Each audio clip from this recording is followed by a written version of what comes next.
개미지옥 시즌2 두 번째 방송 시작하겠습니다.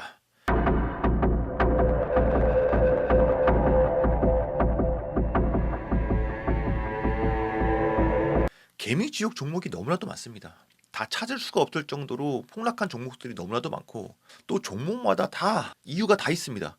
개인적으로 맞았던 가장 큰 폭탄은 3프로TV를 열심히 보던 2020년, 2021년 그쯤에 하나증권의 김홍식이라는 안 좋은 의미로 전설의 애널리스트가 있었는데, 지금 유튜브에 김홍식 이름을 검색해보면은 하나증권 베스트 애널리스트 위상이 추락하고 있다. 믿었던 베스트 애널리스트의 이면에 추악한 진실, 이런 제목들이 보이는데, 김홍식 애널리스트의 주 활동 무대는 3프로TV였었고요. 마치 물 만난 고기처럼 5G 장비주를 미친 듯이 추천을 했었습니다. 통신장비 수출하는 섹터는 6개월에서 길게는 2년 정도를 기다릴 각오로 투자를 하되 잘 운때가 맞으면 사실은 아주 큰 대박을 터뜨릴 수 있는 섹터예요. 뭐 극단적으로는 뭐 10배도 나올 수 있고 뭐 최소한 2배 이상을. 그래서 전 그래요. 통신장비 섹터를 사면서 2배 정도의 상승을 기대하지 않고 이 섹터를 굳이 볼 필요가 있을까? 김홍식이 가장 밀었던 종목들이 KMW, 에이스테크, 다산네트워크 등등이었고, 개인적으로 손절의 추억을 간직하고 있습니다. 2020년 그 당시에 3프로TV는 증권사 전문가들이 출연을 해서 추천 종목을 마구마구 쏟아냈던 그런 시절이었습니다. 강영현이나 염승환 모두 다 3프로TV로 뜬 전문가들이고요. 그분들의 추천주도 개미지옥 시즌2에서 한번 다루는 기회를 갖도록 하겠습니다. 오늘은 어제 방송에 이어서 6개월 전 개미지옥 시즌1 방송에서 의영님이 소개했던 종목들이 6개월 후에 어떻게 변화를 하였는지 살펴보는 시간을 갖도록 하겠습니다. 6개월 전 그날에 의영님께서 개미지옥이라면서 리스트를 적어주셨었는데, 그 종목들은 바로 강원랜드, BGF 리테일, 호텔신라, FNF, NC소프트, 이렇게 5종목이었습니다. NC소프트를 빼고 나머지는 실적이 다 좋았었기 때문에 6개월 전에 저점 매수 고려 대상이기도 했었고요. 과연 그때 저점 매수를 했더라면 지금 수익률은 어떻게 되었을까? 과연 돈을 좀 만져볼 수 있었을까? 한번 보겠습니다. 먼저 NC소프트입니다. 저도 여전히 물려있는 종목이고요. NC소프트는 국가적인 차원에서 신뢰를 완전히 잃은 이마에 낙인이 딱 찍힌 회사입니다. NC처럼 게임을 만들면 사회 악으로 전락할 확률이 높다. 아직 학교를 다니고 있는 자녀들이 NC소프트가 만든 게임을 시작한다면 가정이 파괴된다는 말이 있을 정도로 MMORPG라는 장르에 너무나도 인체 해로운 과금 모델을 적용한 것이 바로 리니지 혹은 리니지 라이크 게임들이고, 그 원형인 리니지가 바로 NC소프트가 만든 게임입니다. 이렇듯 명성과 함께 주가도 곤두박질을 치면서 개미지옥 종목의 대장이 되었고, 6개월 전 주가를 보시면 고점 104만 8천 원에서 100만 원이 넘었던 종목입니다. 거기서 19만 5,300원까지 떨어진 것이 바로 6개월 전의 상황이었습니다. 너무나도 드라마틱한 하락이었기 때문에 그 당시에도 의견이 분분했었습니다. 이건 너무 과하게 떨어진 것이다. 즉 바닥이다. 혹은 아니다. NC는 망하는 길로 가고 있다. 지금도 비싸다. 라면서 의견이 분분했었고요. 100만 원대에서 10만 원대로 비참하게 떨어진 그 이후에 현재 주가는 18만 4,700원입니다. 아직 망한 건 아니지만 그때보다 더 떨어졌고요. 여전히 전고점 대비 마이너스 80% 주의를 서성이고 있다. 저는 평단이 30만 원대입니다. 기회만 와준다면 탈출을 너무나도 하고 싶고, 그 당시에도 바닥권처럼 보여서 들어갔던 거였는데 전혀 아니었고, 6개월 전에 19만 원대까지 떨어져서 그때도 기가 찼었는데 거기서 더 떨어져서 현재는 18만 원대가 된 것이다. NC소프트의 희망은 늘 신작 게임인데 기사를 보시면 재밌습니다. NC소프트 저니 오브 모나크 출시 임박, TL 흥행 바통 있나. 그때 TL이 진짜로 흥행을 했다면 저는 탈출을 했겠죠. NC소프트는 여전히 개미지옥주의 대장입니다. 두 번째 개미지옥 종목 FNF입니다. 6개월 전인 2024년 6월 20일에 이 종목을 소개하는 문구는 상장 후 아직 보유 중이라면 95% 이상 손실 중인 종목, 이 바로 FNF라는 종목의 한 줄 소개였고요. 그 당시 주가는 6만 3천 원, 현재 주가는 6만 400원입니다. 2021년 6월에 상장을 한 종목이고 2021년 11월에 고점 19만 9천 원을 찍고 끝없이 흘러내려서 결국 개미 지옥을 만들었는데, 6개월 전보다 한 단계 더 내려왔고, 만약에 6개월 전에 저점 매수를 했다면 그 뒤로 6만 9,000원대까지 오른 적이 있긴 합니다. 지수를 따라서 잠시 올랐을 뿐 다시 지수를 따라서 꼬꾸라졌으며 유의미한 상승 랠리는 없었다. 그러나 상승에 대한 희망은 있다라고 합니다. PER이랑 실적을 근거로 보면은 주가는 여전히 싸다고 볼 수가 있고 MLB랑 디스커버리 같은 인기 브랜드를 보유하고 있기 때문에 망할 걱정은 없으며 중국에서 특히 인기가 많았던 브랜드들입니다. 그리고 만약에 중국 경기가 개선이 된다면 업사이드가 열릴 가능성이 있는 종목이라는 거죠. 그러나 수많은 투자자들이 기다리고 있는 중국이 과연 오긴 하는 건지 그건 아무도 모른다. 개미지옥 시즌 1 방송에서 FNF랑 비교를 했던 피언의 종목이 있는데 바로 영원무역입니다.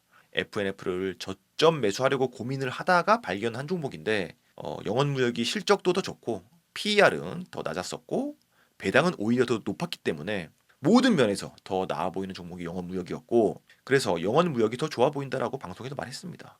영원무역의 보유 브랜드명은 노스페이스, 파타고니아, 룰루레몬 등으로 브랜드 파워조차도 더 나아 보인다.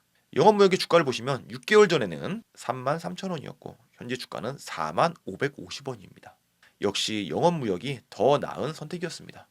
차트를 보고 비교를 해보면 마치 FNF가 카카오 같고 영원무역은 네이버 같은 그런 모양입니다. 근데 재밌는 거는 영원무역은 오르고 FNF는 주가가 내려갔는데도 여전히 영원무역이 더 저평가라는 겁니다. 영원무역의 PER이 4.5, FNF의 PER은 6.5. 근데 공통적으로 올겨울에 강추위가 이미 왔기 때문에 두 종목 모두 다 실적 상승이 살짝 기대가 된다. 중국 경기에 죽고 사는 또 다른 종목 호텔 신라를 보면은 6개월 전에 55,700원에서 현재 주가는 38,400원으로 NC소프트를 능가하는 개미지옥 대장이 등장하였습니다.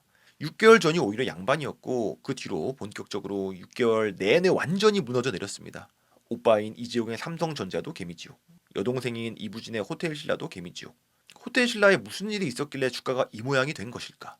호텔신라 면세점 부진에 실적 발목 세게 잡혀 면세 사업에서의 실적 부진이 매우 심각하다라고 합니다.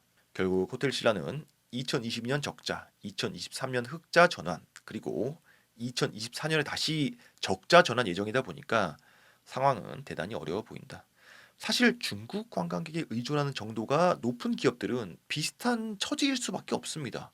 중국 의존도가 높을수록 비참함의 정도도 비례하겠죠. 대표적인 게 바로 중국 수출 대장주인 아모레퍼시픽인데 차트를 보면 정확히 중국의 수출 상황이랑 커플링이 되고 있습니다. 중국과 한국의 국제 관계도 문제지만 중국의 대내적인 경기 자체가 계속 어렵다 보니까 중국에 수출하는 화장품, 중국에 수출하는 패션, 의류, 중국 관광객을 상대로 장사를 하는 면세점, 호텔 등등 모두가 다 개미 지옥입니다.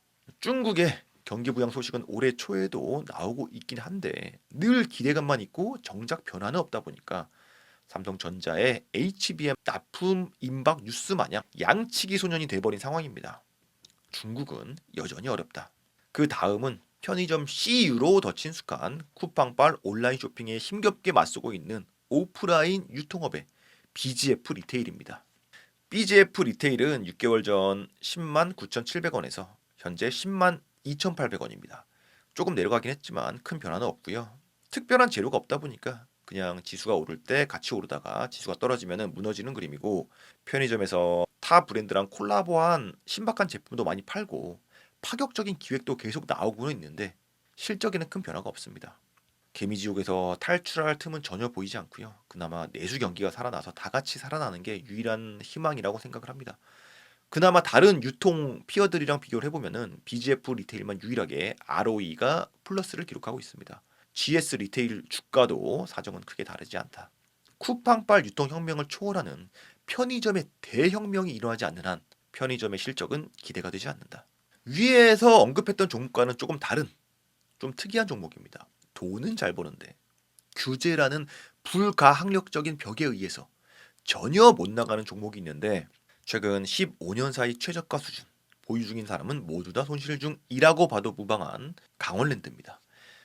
개인적으로 가장 근황이 궁금한 종목이고요. 6개월 전에 14,360원이었던 강원랜드는 마치 거짓말처럼 상승을 했습니다. 현재 주가는 16,710원입니다. PER 8.6으로 한 단계 올라선 그림이고 그 배경에는 태백시의 새로운 미래를 준비하는 원년 발표가 있었다라고 합니다. 그 내용을 보시면 정선 아리랑과 연계한 지역 특화 관광 상품을 개발해 관광객 유치, 고속도로 KTX 등 광역 교통망 체계를 개선 등 구체적인 내용들이 보이는 그 가운데 강원랜드 규제 완화도 포함이 되어 있는 겁니다.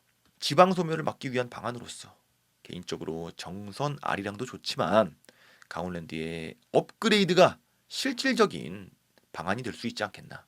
사람들이 와서 소비를 하고 또 세금도 더 많이 거치면은 지역 경제에 도움이 될 거라는 겁니다.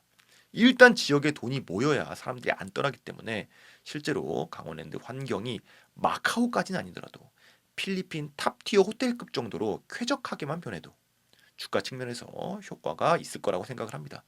그런 기대감에 상승을 한 것이 아닌가. 최철규 강원랜드 대표이사 직무대행은 작년은 강원랜드의 비전을 세운 한 해였다면 새해에는 그 비전에 대한 마스터 플랜을 구체화하고 글로벌 복합 리조트로 나아가는 한 해가 될 수 있도록 노력하겠다. 여기까지가 개미지옥 시즌 1에서 의형님의 개미지옥 리스트에 대한 애프터 서비스였고요. 절절하게 피부로 느낄 수 있었던 부분이 대중무역의 여파나 쿠팡빨 유통혁명은 한국 산업을 영원히 변화시킨 엄청난 사건이자 지각 변동이었다. 앞으로 개미지옥 시즌 2에서는 참다 못해 피해자 모임이 생겨버린 종목들, 가령 셀리버리나 케이지 케미칼 등등의 종목들을 추후에 다룰 것이고, 또한 성공파리 슈퍼개미 사기꾼들의 대표 종목들, 가령 냉철의 KRM 등 김정환의 종목들도 있겠죠. 그런 종목들로 다룰 것이고요. 뿐만 아니라 대주주의 세습이나 중복 상장으로 폭락한 종목들도 소개를 할 예정입니다. 그 외에도 여러분들께서 개미지옥을 겪으신 종목이 있다면 댓글 혹은 이메일로 추천을 부탁드립니다. 그 종목들을 소개하도록 하겠습니다. 댓글 다실 때 내막도 짤막하게 남겨주시면 감사하겠습니다. 오늘 방송 여기까지고요. 도움이 되셨다면 구독과 좋아요 부탁드립니다. 감사합니다.